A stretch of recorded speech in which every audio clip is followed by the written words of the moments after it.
de los cuales tenemos dos maxilares superiores que están en el centro de la cara. ¿Y qué importancia tiene para nosotros el maxilar superior? O sea, este de acá, que es el que sostiene la bóveda de la boca, y la apófisis del maxilar nos va a ayudar a conformar también la órbita ocular. Entonces, tenemos dos maxilares superiores.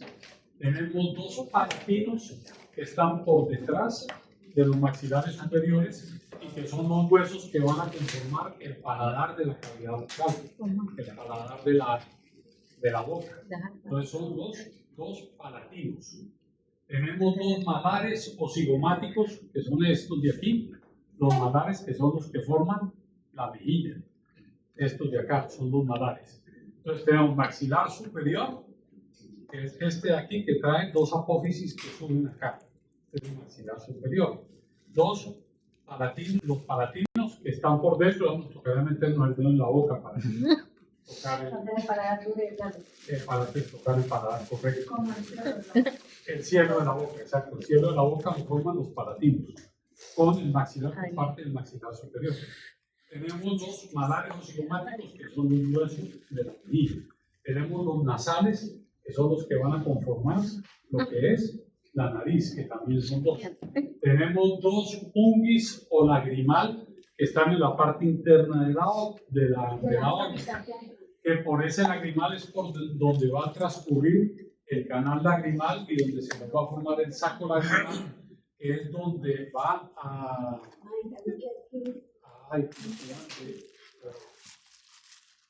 desenjuagar, no. Bueno, donde va a circular la lágrima después de que ha batido todo el ojo y va a evacuar a través de ese ungis o lagrimal, de ese hueso, que es por donde va el canal lagrimal, para que vaya a caer al meato inferior de la nariz. Ya cae como por acá. Por eso cuando nos echamos gotas en los ojos, sentimos que se nos pica la nariz, sentimos el sabor, porque todo el tejido más amargo, todo el está hablando del moco conjuntivo, todo está conectado. Entonces, por eso, lo que nos afecta el ojo, nos afecta a todas las mucosas de la cara. Entonces, esos son los ungis o lagrimales. Tenemos los cornetes inferiores, que están dentro de la fosa nasal, y tenemos un vómero tabique, que es el que divide la fosa nasal, y por último un maxilar inferior, que es el que forma la quijada y es el que sostiene los dientes inferiores, o sea, toda la dentadura inferior, y forma la parte baja de la cavidad bucal, la parte baja de la boca.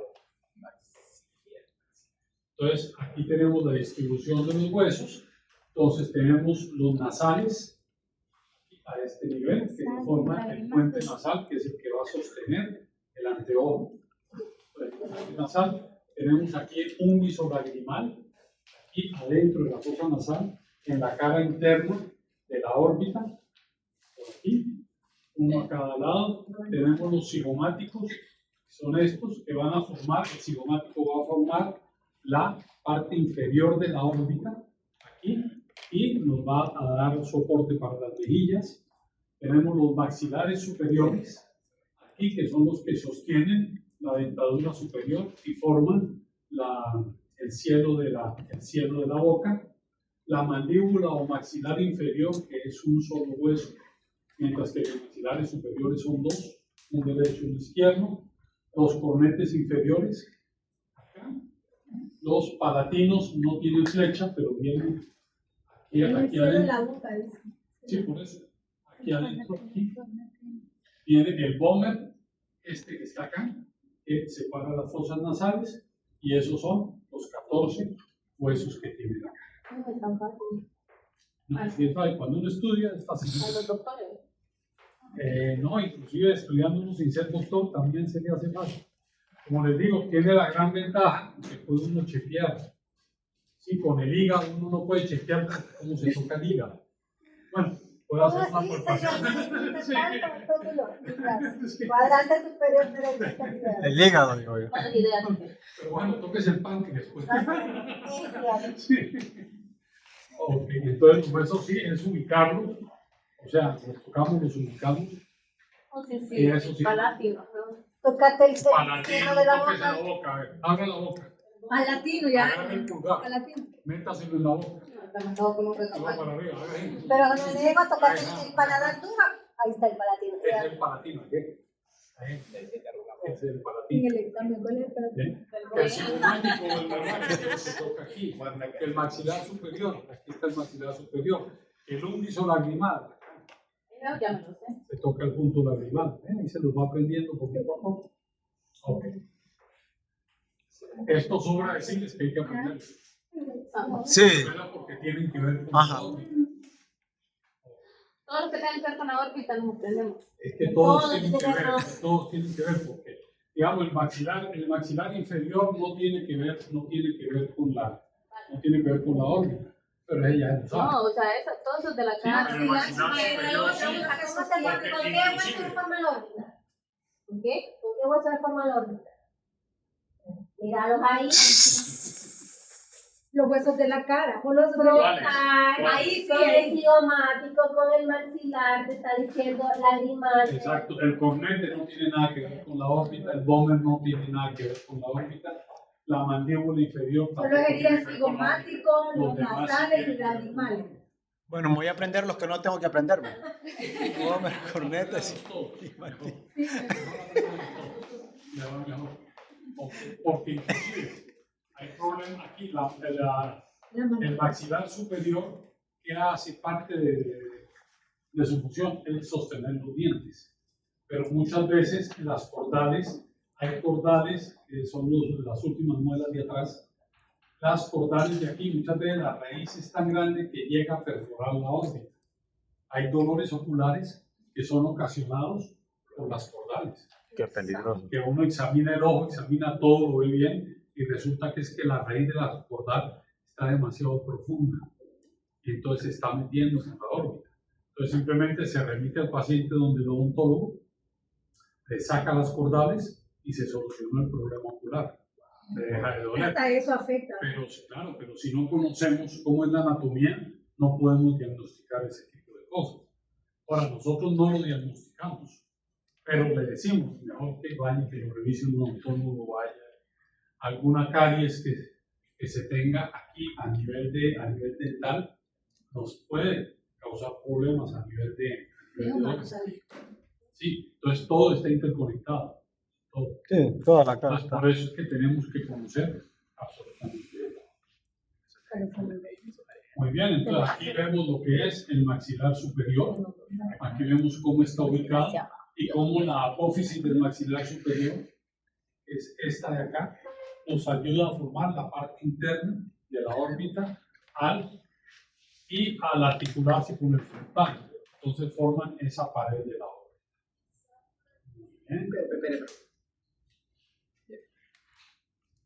Tenemos los huesos palatinos, que es un hueso par, forma de L, y constituye la porción posterior del paladar duro, parte del suelo y la pared lateral de la cavidad nasal, y una pequeña porción del suelo de la órbita. O sea, alcanza la parte de atrás, alcanza a tener un poquito, a sostener la órbita.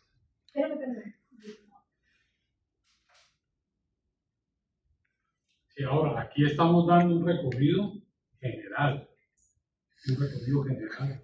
Pues, un estudio anatómico completo nos da para 2 años de estudiar solo anatomía.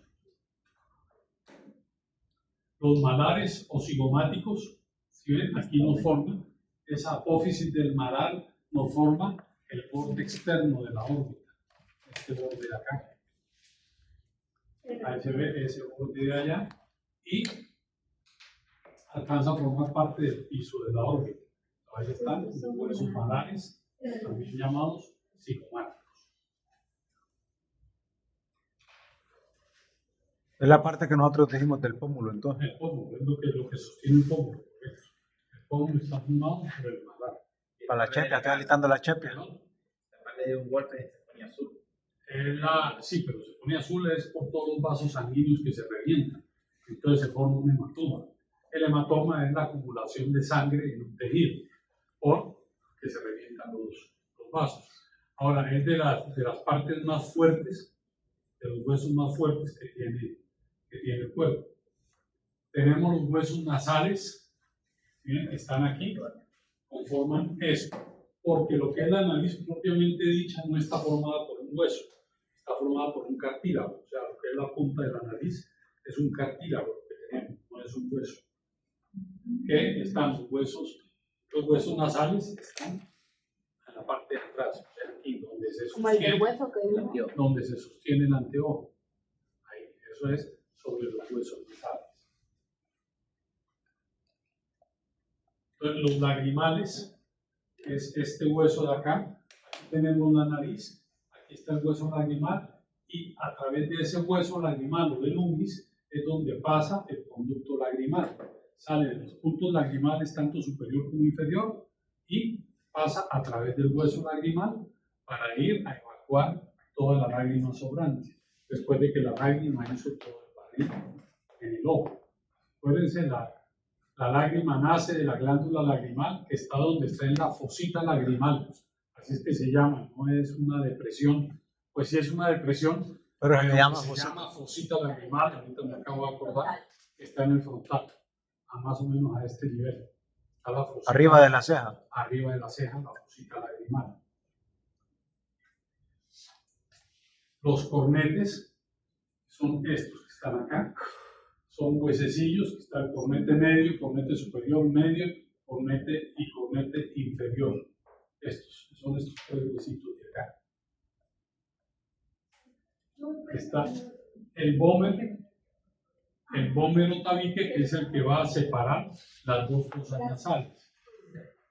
Este vendría a ser el vómero. Este va a ser el vómero. No, el otro. El septum nasal que es ahí. El septum nasal, sí, correcto, es lo mismo, o el vómero tabique, que es el que separa las dos fosas nasales, que son muy importantes para qué, para el sistema respiratorio. Y por último tenemos el maxilar inferior, que es el que conforma la mandíbula inferior. Aquí podemos observar la apófisis cornoide. Como les digo, todo hueso tiene cualquier cantidad de apófisis. Son todas las salidas que tenga el hueso. En cada apófisis se va a insertar un músculo. Entonces, dependiendo del hueso, entonces así es el nombre del músculo. Va a estar inervado por un determinado tipo de nervios y va a estar irrigado por un determinado tipo de vasos. En un estudio completo de anatomía tenemos que estudiar todos los nervios, todos los vasos, todo lo que llega ahí, todo el sistema linfático, cómo se distribuye a través del hueso. O sea, es muchísimo más completo. Entonces aquí vemos, es importante resaltar que en la apertura y cierre de la boca, quien se desplaza es el maxilar inferior, nunca el maxilar superior.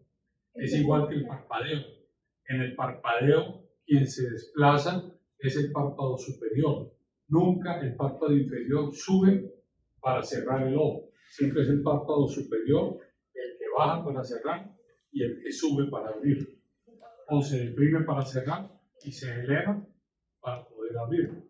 En el caso de la boca, entonces siempre es la mandíbula inferior la que abre. La mandíbula superior siempre, o el maxilar superior, siempre se mantiene en el mismo sitio. Es la inferior la que abre y cierra.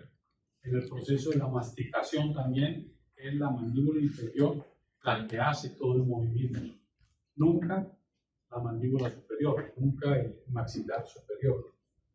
¿Y los párpados, cuál es el que se mueve? Es el de arriba. El superior. ¿Sí? En algunos pescados hay un tercer párpado que cierra, que es el cierre, un transversal cierra y abre, correcto, porque ellos pues, siempre tienen los ojos abiertos, digámoslo así, por estar en el agua, entonces el tercer párpado cierra y abre. Pero en el caso del humano siempre es el párpado superior, el que se deprime o se eleva para que podamos, pues para destapar el ojo. Y así es que se produce el parpadeo. Ese video lo pueden ver ustedes en su casa. Pero no sabemos cuál. Videos de sistema óseo humano en YouTube lo ven. Realmente lo vemos aquí en clase, pero por cuestión de tiempo, pues no lo vamos a ver. Ese es un resumen de todo lo que les he dicho. Si vuelve a repetir exactamente lo mismo, dónde están todos los huesos, cómo se llama. Entonces, si quieren repasar, ahí lo pueden repasar.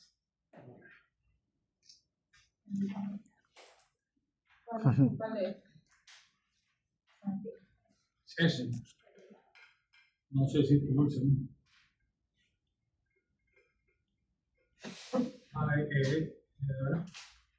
El de anatomía fácil como No, el segundo. Movimiento del cuerpo. Segundo, la producción de calor. Los músculos producen el 40% del calor corporal en reposo y hasta un 80% cuando están ejercitando.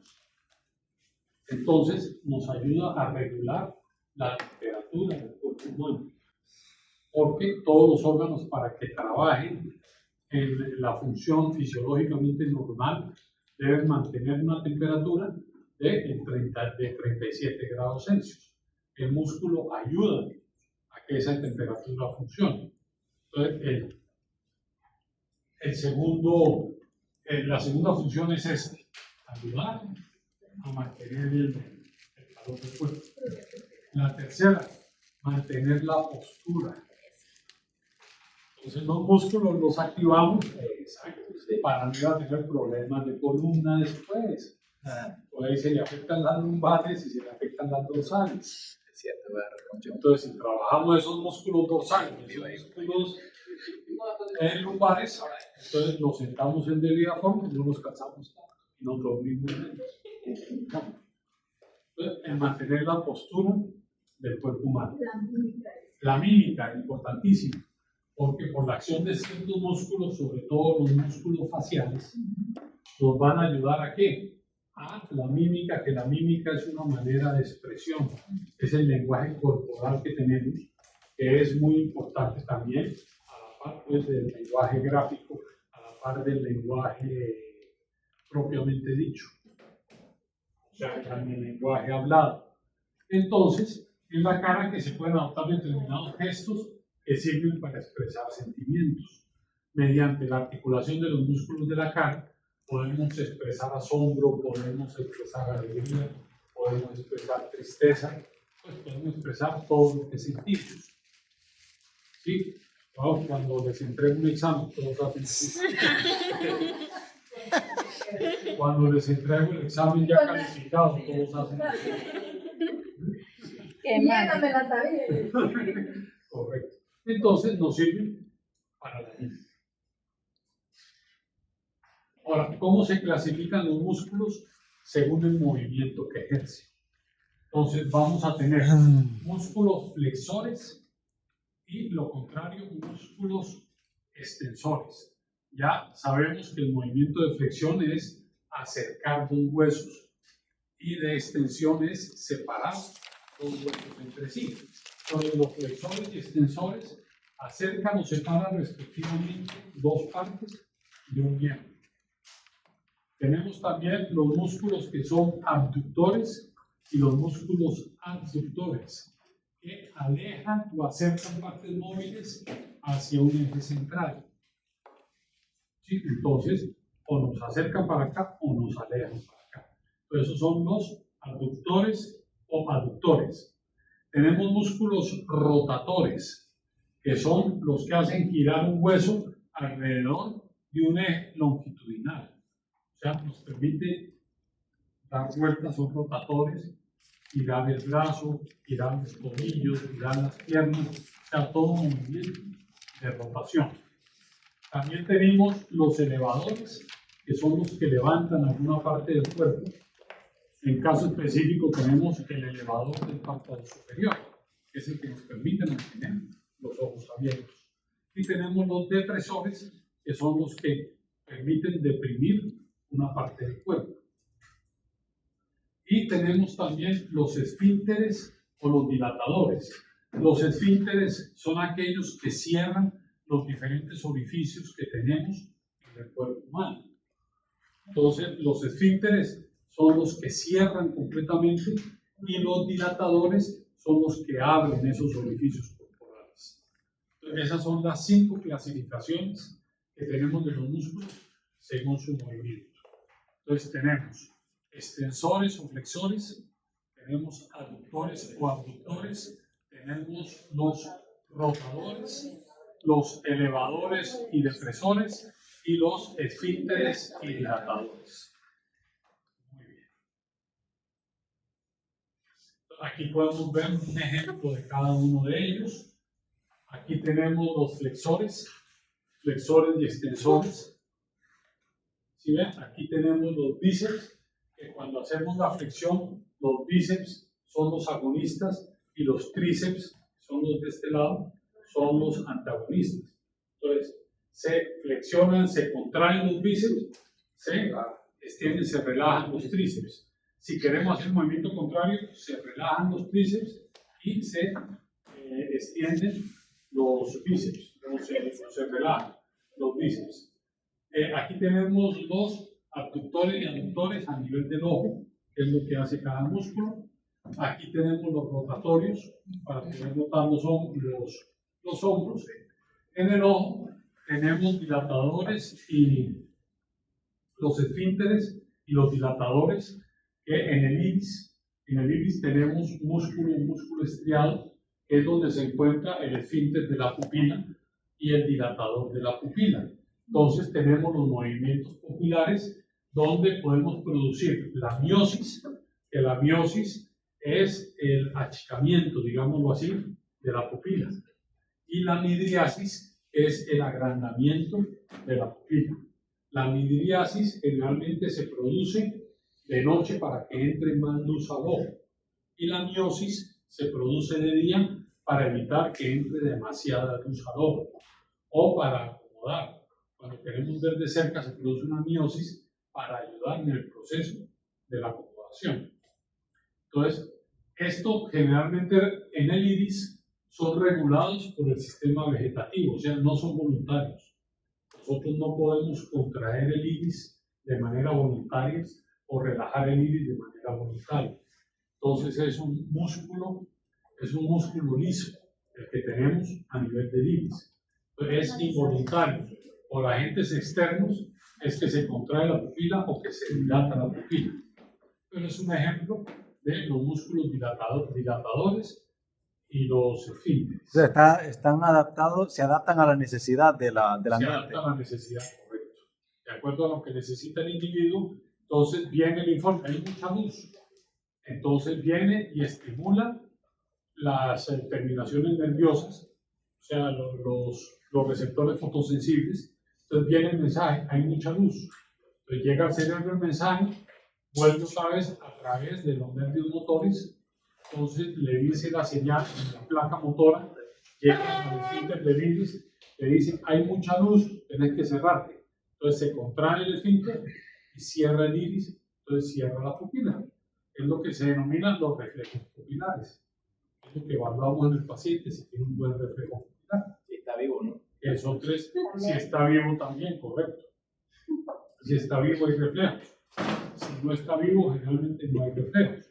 Ahora, hay ciertas lesiones de la vía óptica que nos eliminan los reflejos, o sea, que eliminan o paralizan los reflejos pupilares.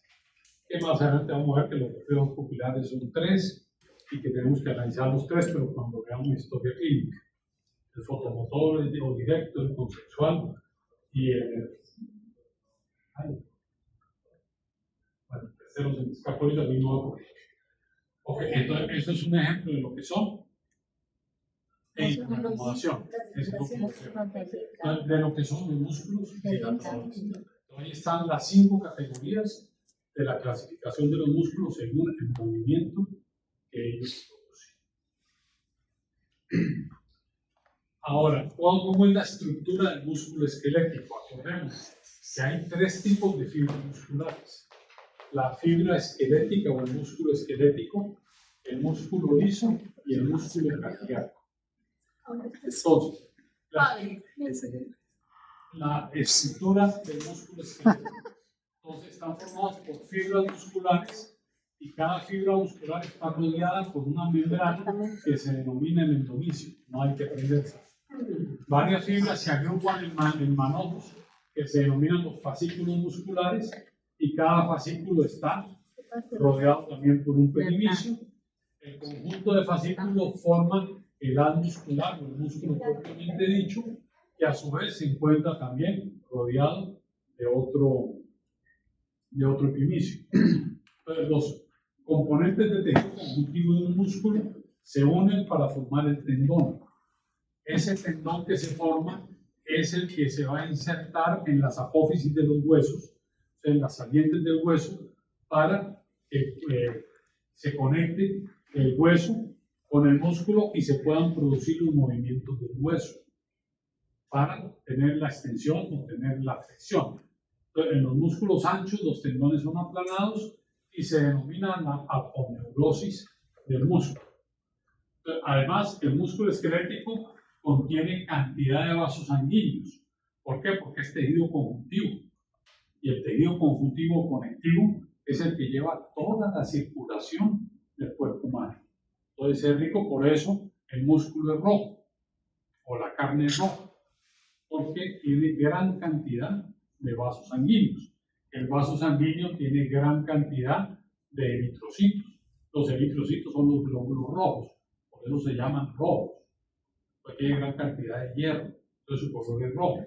Por eso la sangre es roja.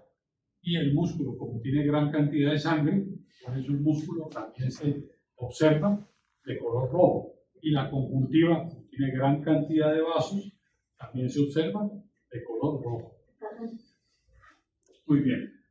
También tiene vasos linfáticos, nervios y receptores sensoriales. Aquí podemos ver lo que es la estructura del músculo esquelético. Entonces, si vemos, ahí se forman los haces. Aquí vemos los haces que forman la fibra muscular que termina en lo que es el tendón. O sea, se unen el tendón, esto es lo que se inserta en el hueso para que se puedan producir los movimientos. ¿Cómo? Músculo es eso. Músculo es el conjunto, no, todo esto es músculo. O sea, los músculos son fibras. Viene la fibra, se unen en manojos de fibras que son los haces musculares. Ellos se unen y se nos forma lo que es el músculo. Y en el músculo ahí donde estaría el tendón. No, el músculo es al final del tendón. O sea, esto es si lo cortamos por acá, digamos así.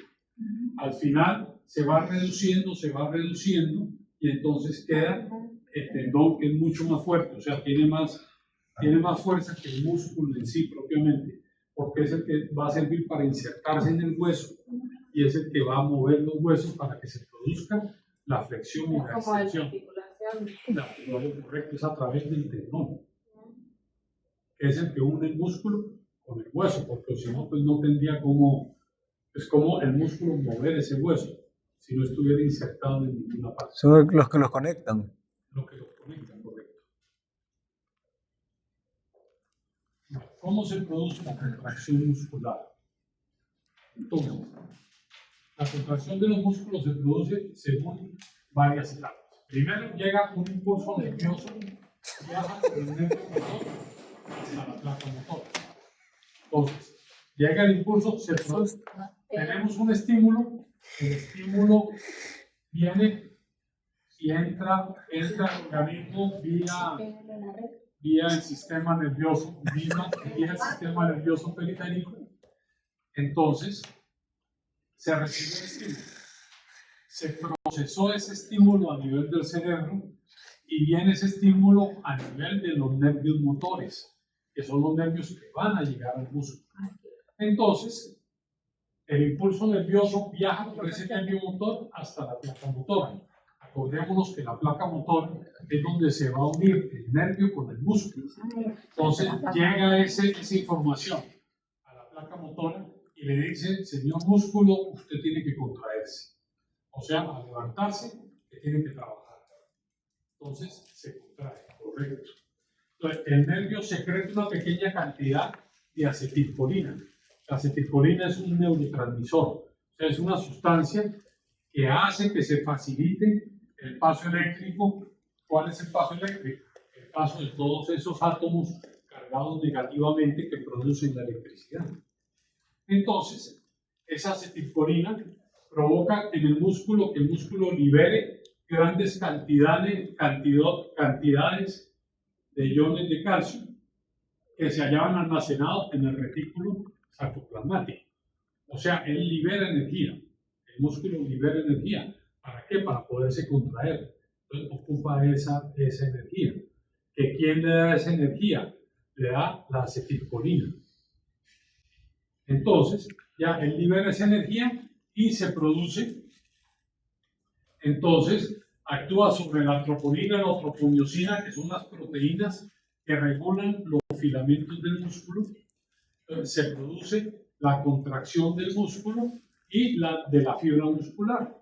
Entonces, después, los CA2 positivos son bombeados de nuevo al retículo sarcoplasmático, donde permanecerán hasta que llega un nuevo impulso y entonces empieza la contracción. O sea, en otras palabras, llega el estímulo, llega el músculo libera un montón de sustancias, hacen un intercambio químico ahí que hace que el músculo se produzca esa contracción del músculo, y cuando se está contrayendo llega otro impulso sensitivo y así se suman todos los impulsos y se produce la contracción del músculo que se debe contraer, y por otro lado al antagonista le está llegando la información para que se relaje. Entonces se contrae un músculo, se relaja el otro. Y por eso se requiere una alta energía del ATP, que el ATP es la energía que se tiene, en donde se almacena esa energía. Acordémonos que se almacena ¿dónde? En el citoplasma de la célula. Ni me acordaba de eso. ¿Eh? Sí, no, yo sí me acuerdo. ¿Será que va a llegar un paciente a preguntar? ¿El citoplasma? ¿Qué se pasa? La energía, el ATP. Ya. O sea, Ya no me acordaba del capítulo. exactamente es el adenosíntrifosfato, pero no queremos el ATP. Pero es adenosíntrifosfato. Entonces se almacena, la célula suelta esa energía, digamos, se cortó. Estamos aquí, estamos relajados. Entonces la ENE nos cortó el choque. Sí, estamos sin ENE. La ENE bajó el switch, nos quedamos sin luz. Pero viene un estímulo donde queremos agarrar ese vaso. Entonces el cerebro conecta la ENE. Conecta la ENE y dice, no, el hombre quiere agarrar ese vaso. Entonces manda una señal a la placa motora. Entonces, la placa motora es la unión del nervio con la fibra muscular.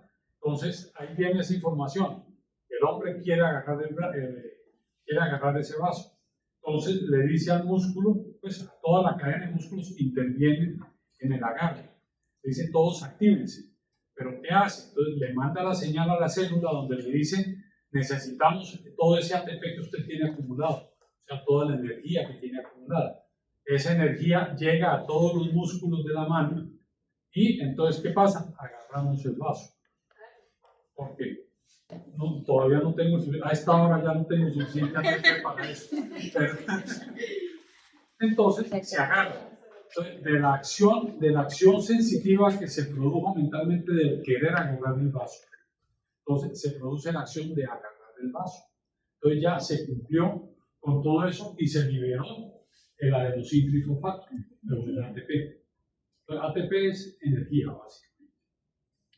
¿Dónde está? En las células, en el citoplasma de las células. Hay que aprendernos de manera... ¿Cómo se produce? Así como les eché el cuento. No, esa es la manera, o sea, esa es la manera científica. Ajá. No, la manera real es, viene un estímulo, o sea, llega un estímulo sensorial. Llega un estímulo sensorial, ¿qué pasa? Estimula los receptores. Los receptores son estimulados, llevan ese estímulo al cerebro y el cerebro a través de los nervios motores, entonces lleva la señal al músculo que se inserta o se conecta con esos nervios a través de la placa motora. Entonces el músculo ejerce la acción que corresponde como reacción al estímulo que recibió. Básicamente es eso. Entonces se contrae un músculo y se relaja el antagonista. Así es como se produce el proceso. ¿Sí? Ya que sí, que se libera la acetilcolina, que todo, ya eso es ya meterle más química al asunto, entonces no, química de cómo. Pero sí, eso es el recorrido que hace el estímulo. Y se produce entonces la contracción muscular. Entonces, si vemos, así está, se contrae el bíceps, lo que les decía, se contrae el bíceps, se relaja el tríceps. Se contrae el tríceps y se relaja el bíceps, para que podamos tener la flexión y la extensión. Ahora, ¿cuáles son? No, tómale foto aquí. No, hombre, para entenderlo más. No lo voy a poner.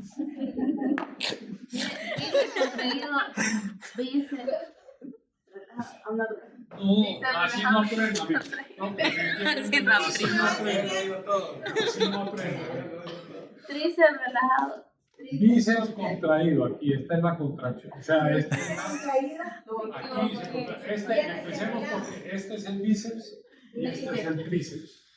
Aquí está el tríceps y aquí está el bíceps. Se contrae el tríceps, ¿qué se produce? Se produce la flexión. Entonces, flexión, bíceps. Cuando se contrae el tríceps, se produce la extensión. Ah, lo que vimos la. Sí, no, que hemos visto. No, que hasta cuatro. No, sí, al cerebro. Sí, ya, yo estoy fundida. Ahí te digo que no he tocado nada. Yo estoy fundida. Pasó del estado sólido al estado líquido y ya está como lo que hace todo. Ay, hay una contracción. Ay, que hay una contracción. Ya está diluida en todo el, ya está diluido en todo el espacio. Muy bien. Paremos. Paremos. Entonces, tenemos músculos en la cabeza, músculos en el cuello, músculos en el tronco, músculos en los miembros superiores y músculos en los miembros inferiores.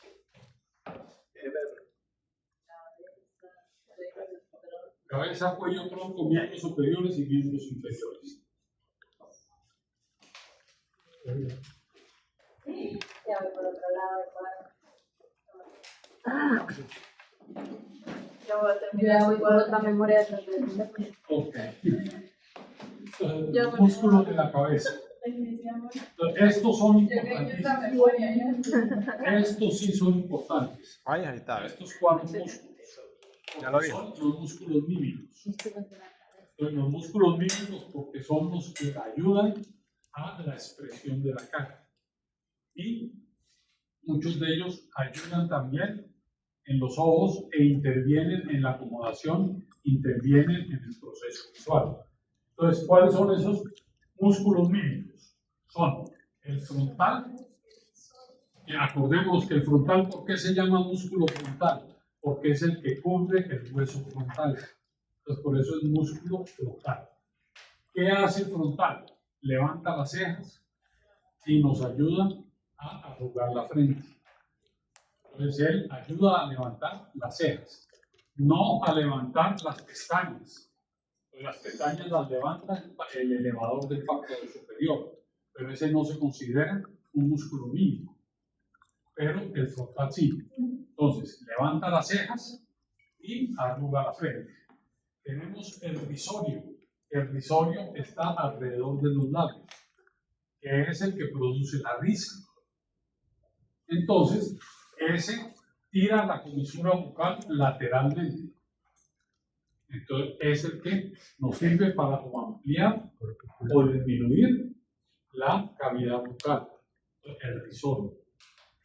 Tenemos el orbicular de los párpados. El orbicular de los párpados está alrededor de los párpados. Es este músculo de acá, es un músculo redondo que ayuda al elevador del párpado superior. ¿Cuál es? A cerrar los párpados. Está aquí. Este es el orbicular de los párpados. Ese disquito que está aquí, ese es el orbicular de los párpados. El cual ayuda, no es él el que produce el parpadeo, pero ayuda al elevador del párpado para que se produzca el parpadeo. Y por último tenemos el orbicular de los labios, que es el que nos permite cerrar y abrir la boca. es el que nos permite tirar besos o no tirar besos.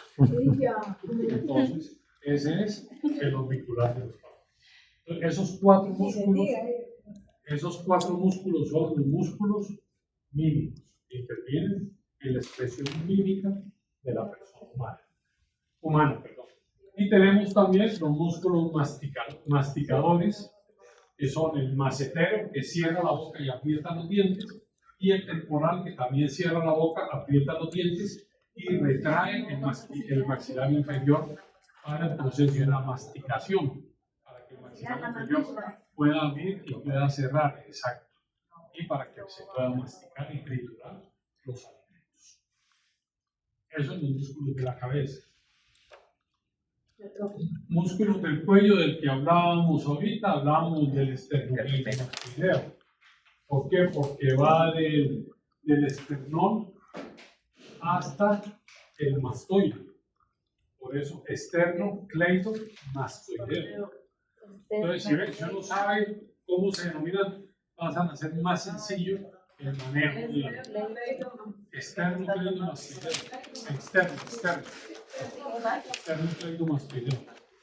Facilísimo hacerlo más difícil. Sí, que es el que nos permite los movimientos del cuello. Ok, músculos del tronco, entonces tenemos, eso no hay que ni lo copien. No se les da por estudiárselo y ahí sí hecatombe.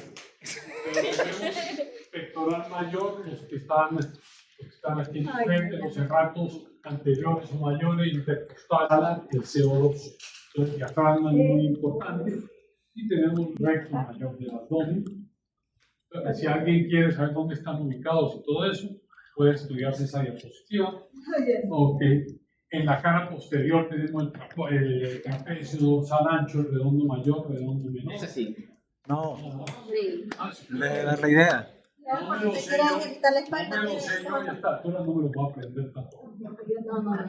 En las extremidades superiores, pues tenemos músculos en el hombro, en el brazo, en el antebrazo, en los dedos, en la mano, en el Todos tarso, menos en en el torso, en todas partes tenemos músculos. Sabemos que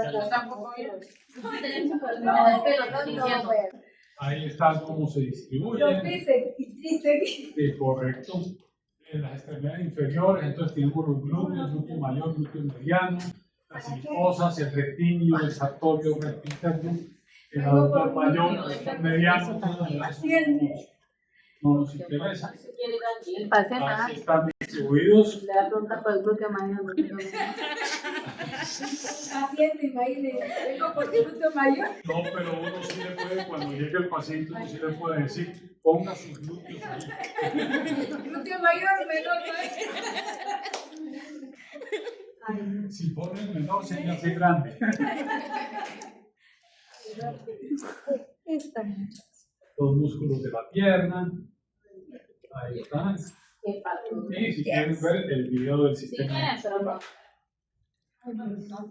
Muy bien. Sistema tegumentario.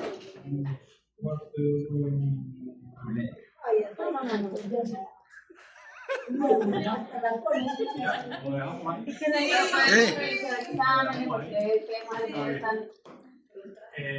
Entonces, hasta aquí llegamos hoy. Qué lindas palabras.